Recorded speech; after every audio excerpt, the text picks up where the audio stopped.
Hey guys, welcome to Cooking with Stephen and Jacqueline. Today we'll be cooking a spicy cabbage and bacon, so let's sit back and enjoy the ride.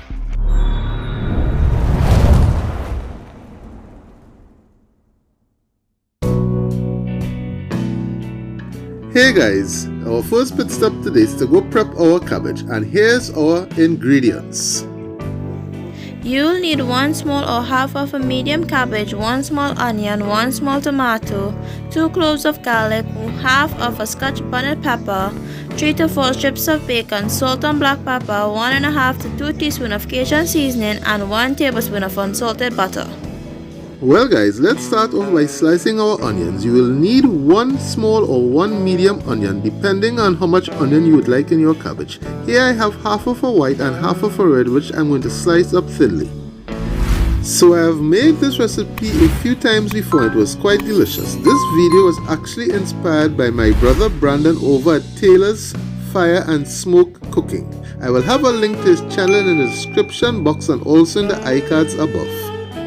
This is quite a simple recipe for you guys to make. It has lots of layers of flavor. And for those of you like myself who are not a big fan of cooked cabbage, this will probably change your mind as it did mine. On to our next ingredient. Here I have a small tomato which I am going to deseed and give it a fine dice. You want to take your tomatoes and cut it in half and then cut it into quarters. In that way it will make it easier for you to remove the insides of the tomatoes.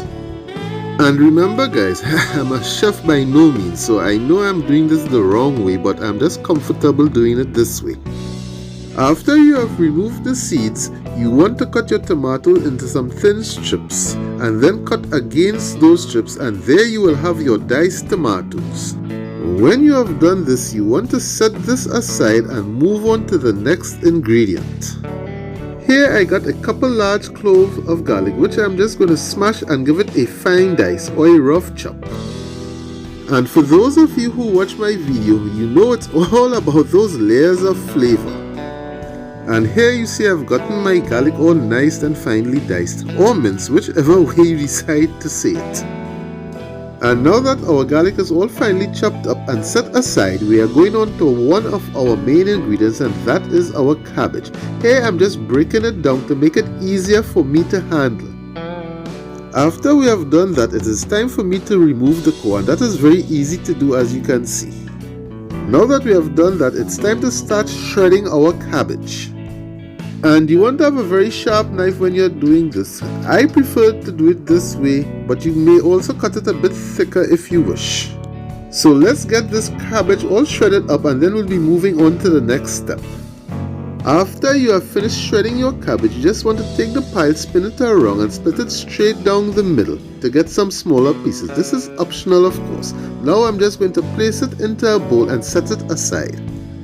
And yes, it's coming. Here I have a 7-pot pepper, which is the family to the Trinidad Moruga scorpion, and it is just as hot. Well, here I'm going to be using half of this and giving it a fine chop or a fine mince. This is so hot it's going to blow your socks off.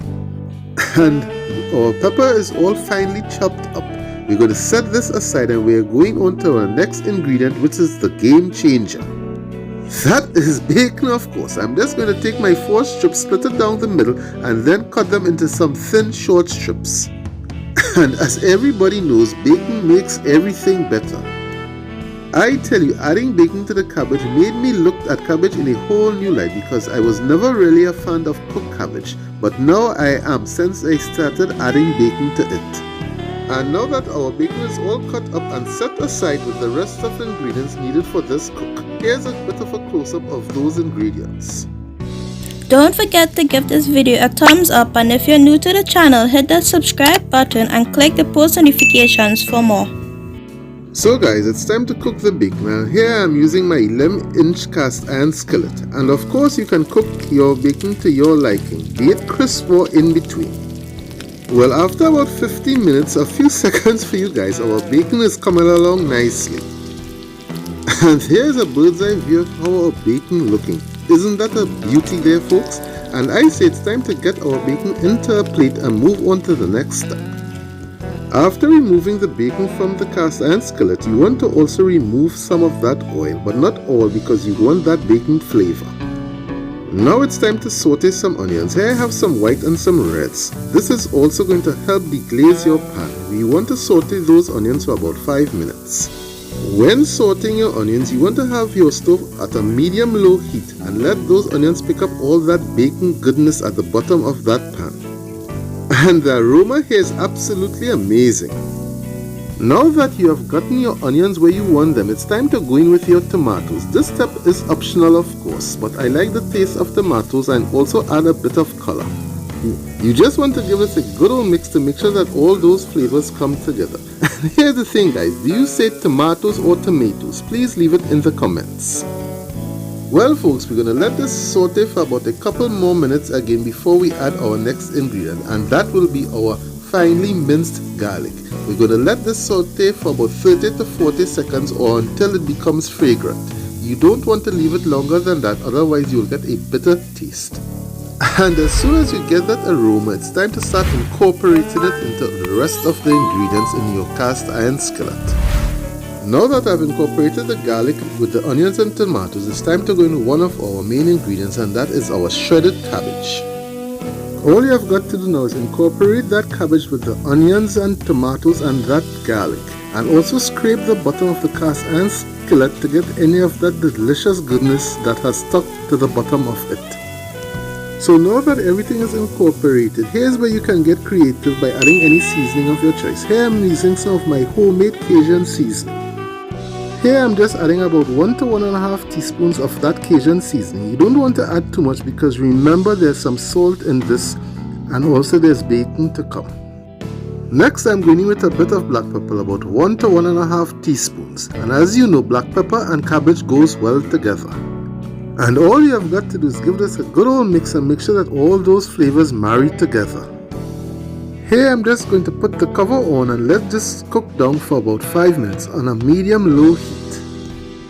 And after about 5 minutes, a few seconds for you guys, this is what we have. Now I'm going to be adding 1 tablespoon of unsalted butter to the mix.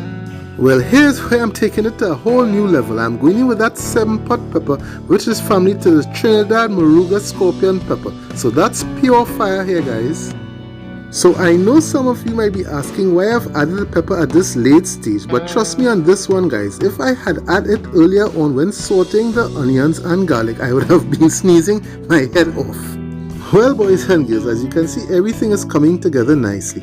And now it's time for our last ingredient, which I consider the main one. That's our bacon, which we cooked earlier on. And to me, this is the star of the show because it brings a whole new dimension to our fried cabbage.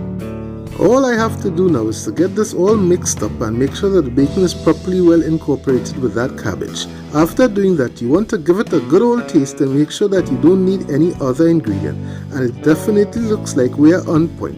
So let's get this plated up, fasten our seatbelts and get ready for a drive-by. Let's go!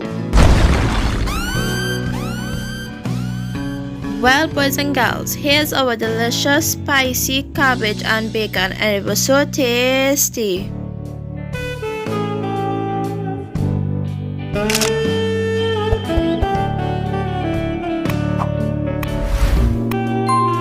I hope you all enjoyed the video. Like, comment and don't forget to subscribe and turn on the post notifications for more videos. See you all on our next cooking journey, and we're out until next time.